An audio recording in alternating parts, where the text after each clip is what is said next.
3လလောက်နေဒီဆိုင်ပြုတ်တစ်ခေကိုတွေးတာဒါပေမဲ့အခုဘာကြောင့်အိုးထားပြီးပြန်ရောင်းနေတာ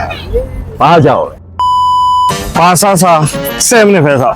7 minute စောက်လိုက်ရင်ခင်ဗျအရသာရှိရှိစားရမယ်အဲ့ဆိုင်ရောက်နေကျွန်တော် အဲတော့7 minute စောင့်နေတဲ့အတွင်းမှာကျွန်တော် FB channel ကနေပြီးတော့7 minute စောင့်ပြီးကြိုးဆိုပါတယ်ဗျာကျွန်တော်တို့အခုရောက်နေတာကြောင်မြောင်းဆိုတာတော့ခင်ဗျားတို့သိတဲ့အတိုင်းပဲမနက်ပဲဖြစ်ဖြစ်ညနေပဲဖြစ်ဖြစ်ညနေဆိုလူပိုစီရဒီလိုလူစီပြီးတော့မှစိုင်များတဲ့ထဲမှာကျွန်တော်တို့ဒီဆောင်ဘာကြောင့်ရွေးချယ်လဲဆိုတာအကြောင်းပြချက်ကတော့တိတိကျကျရှိတယ်ကျွန်တော်ကြောင်မြောင်းလေဒီလိုဖြတ်သွားတဲ့သူ့တယ်ကိုဖမ်းတွေ့တယ်လွန်ခဲ့တဲ့9လဝန်းကျင်လောက်ကပေါ့နော်တွေ့တဲ့အချိန်မှာဒီကြောင်မြောင်းပါလေတော့ကျက်စလက်လို့ဝက်စလက်အကြီးကျယ်ရောင်းတာအဲ့ချိန်အာဘယ်တွေကလက်မျိုးတို့မလို့အကြီးကျယ်ရောင်းတယ်သူကဒီ7 minute စောင့်ရမယ်ဒီအစားတော့ကိုဒီဘာလို့ရောင်းလဲဆိုစဉ်းစားလို့ဒီကတော့ထင်တာလေတကယ်ကောင်းတယ်3လလောက်နေဒီဆိုင်ပြုတ်သွားတစ်ခေကိုတွေးတာအဲ့တုန်းကထင်ခဲ့တာဒါပေမဲ့အခုဘာကြောင့်အိုးထားပြီးပြန်ရောင်းနေတာဘာကြောင့်အခုရောက်နေတာကတော့8လသက်တမ်းပဲရှိသေးတယ်ရွှေထိတ်တန်းမျိုးထမင်းဆိုင်ကိုကျွန်တော်ရောက်နေတာပါ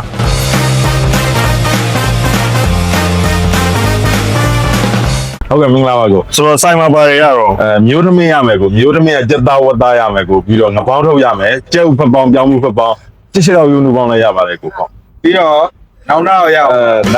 နောက်တော့မရတော့မရပါဘူးဈေးနှုန်းကြီးကြတော့ကိုဒီမျိုးသမီးကတော့ဟိုကြက်သားဝတ်သားဘာနဲ့ဆက်ဆက်6000ပါကိုဟုတ်အရင်တော့ကျွန်တော်4000နဲ့ရောင်းတာအခုမရောင်းတော့ဘူးမရောင်းနိုင်တော့လားအကြာကြီးစောင့်အောင်ပါဗောအခု7 minute ကတော့စောင့်ရမယ်ကို7 minute ကွတ်တီပဲ7 minute တမွာစက္ကန့်မိုင်းတော့မစွမ်းစေရအောင်စွမ်းရရင်ဘာဖြစ်သွားတော့စွမ်းသွားရင်တူးသွားမှာပေါ့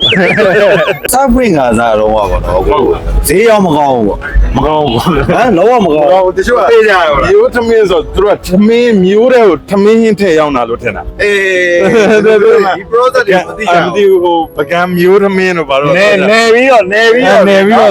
လွယ်စိတ်တော့ကြတာပေါ့နောက်ဆုံးဘလူးကြောက်ပြန်ပြီးတင်းခဲ့ရမိန်းမပါကိုရအဓိကမိန်းမပဲအဓိကမိန်းမပဲဒီမျိုးထမင်းကခုနကသူလည်းပြောပြီးပါပြီကျွန်တော်နေပြီးတော့မှထည့်ပြီးဖုံးပြီးတော့ပေးတာမဟုတ်ဘူးသူကစံအစကျွန်တော်တို့ဒီမှာစံစိမ့်ပဲသူအခုပြုတ်ထားရပိုင်းလည်းမရှိဘူးတော့ရေတော့စိမ့်ထားရေတော့စိမ့်နည်းနည်းလေးပြောအောင်ဒီကြက်သားဝတ်သားကျွန်တော်တို့မှားပြီးဆိုအထဲမှာဘာတွေပါလဲအခုအဲမှာကြက်သားဆိုကြက်ဥကြောင်းပါမယ်ဝတ်သားဆိုရင်ဝက်ဥကြောင်းပါမယ်ပြီးတော့ရှီတာကီမိုပါမယ်ငရုတ်ပွားပါမယ်ကြက်ဥကထည့်ခြင်းထည့်လို့ရတယ်ဝတ်သားဆိုလဲအသားပဲပြောင်းသွားတာပေါ့ဟုတ်တယ်ဝတ်သားနဲ့ဝက်ဥကြောင်းနဲ့ပြောင်းသွားတယ်ကြက်သားဆိုရင်ကြက်ဥကြောင်းနဲ့ကြက်သားနဲ့ကြက်သားဝတ်သားကချက်ချင်ရ7 minute ပဲ7 minute ပဲကိုဟုတ်အဲ့7 minute လုံးဝကြော်လို့မရလုံးဝကြော်လို့မရဟုတ်ပြီကြက်ဥထဲဘယ်တော့ပို့အောင်900ပို့တယ်ကိုကြက်ဥတစ်လုံး900အေးရယူလာရောရပါတယ်ကိုထည့်ပေးတယ်ရေးတယ်မှာကြည့်လိုက်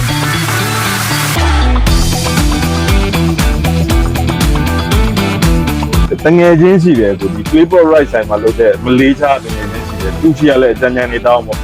အဲ့လိုနေစားဖြစ်သွားတာ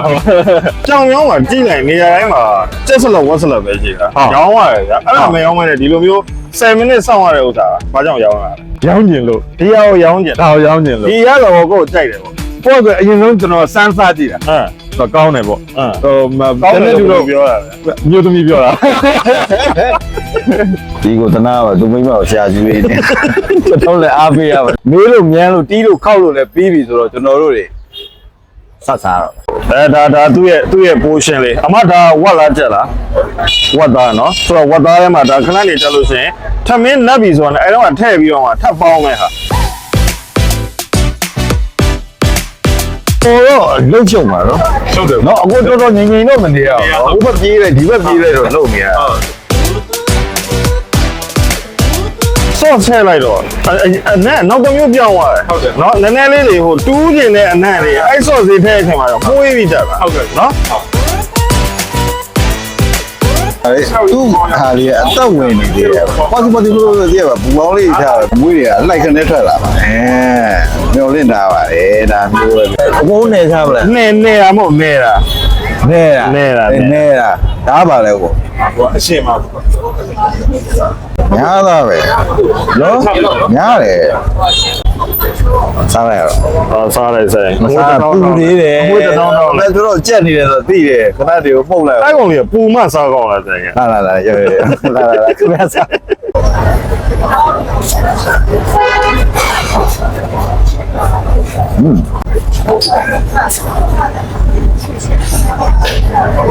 那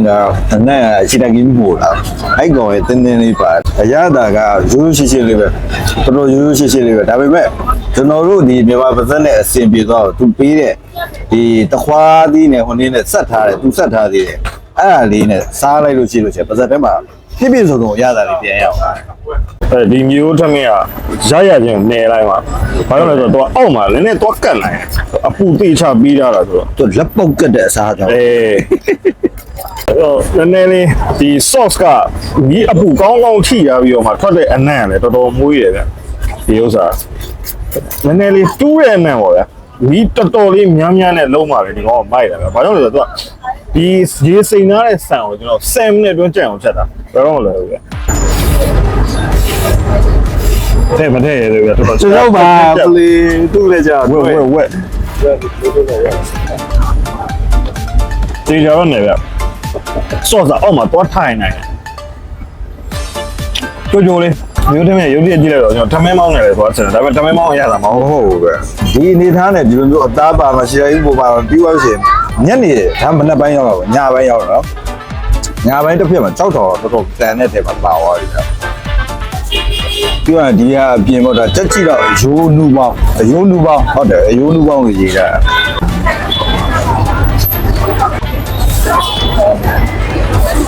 တက်ကြည့်တော့အယိုးနူပေါင်းတရုတ်ပေါင်းမျိုးလေးတရုတ်ပေါင်းမျိုးလေးစား စိတ်ကြိုက်တာဗော အဲ့တော့ပြန်ပြင်ပြရတော့ဘယ်တော့တကယ်ဘာဖတ်တယ် ဆိုင်ပူလာနေကလည်းမပူလာ အပူပါဦးလေအဲ့လောကတော့ကြားတယ်ကြားရရအောင် သူကချိုးရဲရတာပဲလေးသွားတယ်တန်းတန်းရှင်းရှင်းလှုပ်ထားတဲ့အရသာမှသိတာနောက်တစ်ခုကပါလဲဆိုပေါ့လုံးဝပေါ့ဟိုစမ်းကြီးစားတဲ့ကျွန်တော်တို့ဒီအချင်နဲ့စားရင်တော့လုံးဝတော့ထိမိသွားလိမ့်မယ်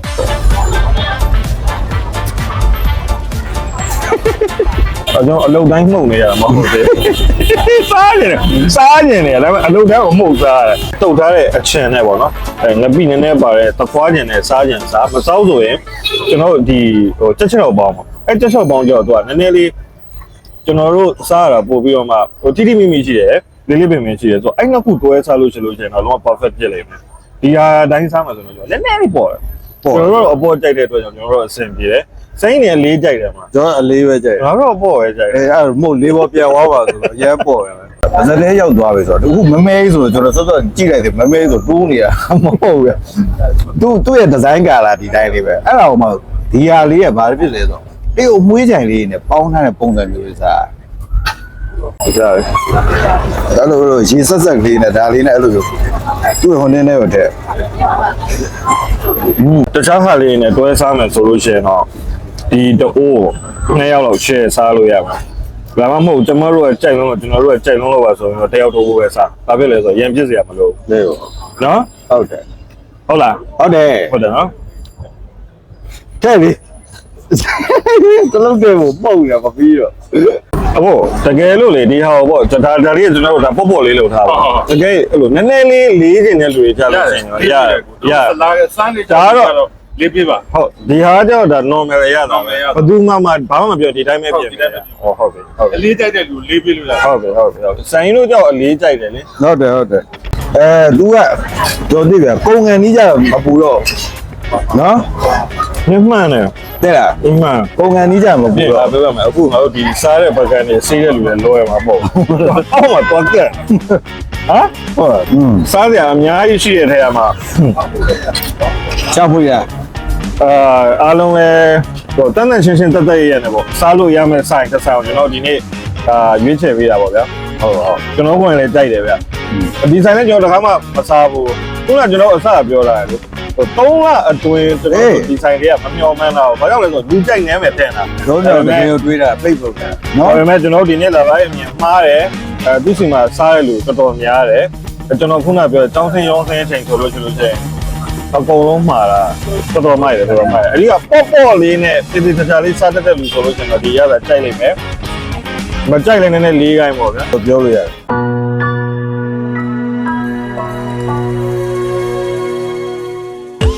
လိမ့်စာကတော့ယူရိုရှင်းရှင်းလေးပဲရန်ကုန်မြို့ဖြစ်တယ်ပြီးသွားလို့ရှိရင်တတိပဌာလမ်းမပေါ်အဲ့တတိပဌာလမ်းမပေါ်အေယာဝတီဘန်ဆိုတာရှိတယ်အဲ့ရဲ့ဘေးလေးမှာပဲညကို9 နာရီလောက်ဆိုပွင့်ပြီနော်ပိတ်ချိန်ရ ညနေ ညနေ9 နာရီလောက်ဆိုကောင်းကောင်းလေးရပြီပိတ်ချိန်ကတော့ဘယ်နာရီ10 နာရီခွဲ10 နာရီ10 နာရီ ဟော10နာရီ 10 နာရီဆိုပိတ်ပြီအဲ့ဒီဆိုင်လေးပိတ်ပြီဘာမှလည်းမရောတော့တားစင်လို့လည်းမရတော့ဘာမှလည်းမရှိတော့ဟုတ် ဒီမှာကြည့်ကုန်သွားပြီနော်စားလို့ကောင်းလားမကောင်းလားဆိုဒီမှာကြည့်ကုန်သွားပြီဘယ်မျိုးနေလဲဆိုတော့ခုနကဆိုင်ပြီးတော့ကြံခဲ့တော့တောက်မြောက်နော်အကုန်လုံးတော့ညှော်သွားမေးတဲ့လူတွေကလည်းလာမေးကြမှာကိုယ်ဘယ်မျိုးနေလဲဆိုတော့အဲ့ဒါပြောပြီးတော့မှ တတိပဌာကြောင်မြောင်းမှာပဲရှိရတယ် မဟုတ်ဘူးလေဆိုင်ရဲ့ ဘိုးကရှိရပါဘူး မဟုတ်လေဒါပေမဲ့လည်းဘယ်မျိုးနေလဲဆိုတော့ဒါတာဝန်ရောပြောပြ သူရန်ကုန်မြို့လည်းပြောထားတယ် မှန်တယ်တောင်မျိုးလေးပြောလိုက်လို့နေရတယ်ဘာကသွားမှာမဟုတ် အဲ့ဒါကြောင်မြောင်းတောင်ဝေမဟုတ်ဘူးပြော ဟုတ်နေပါဆိုင်မှာမလား လူပဲတက်စီတော့ ကျွတ်ချတော့ပြီးတော့ တက်စီတော့ယူပဲပြီးတော့တက်စီတော့ပဲတပွဲတက်ယူ နော် အဲနှစ်ပွဲအိမ်ရောက်လည်းလူနေအောင်တရား ငါတော့သမင်းမောင်းလေးအိမ်ကိုယူသွားကြည့်မယ်ဘယ်တော့ဖဲသွားမလဲဆိုတော့ ဟောရလေ တွေးပြီးစားလို့ ဟုတ်ပြီဗျာ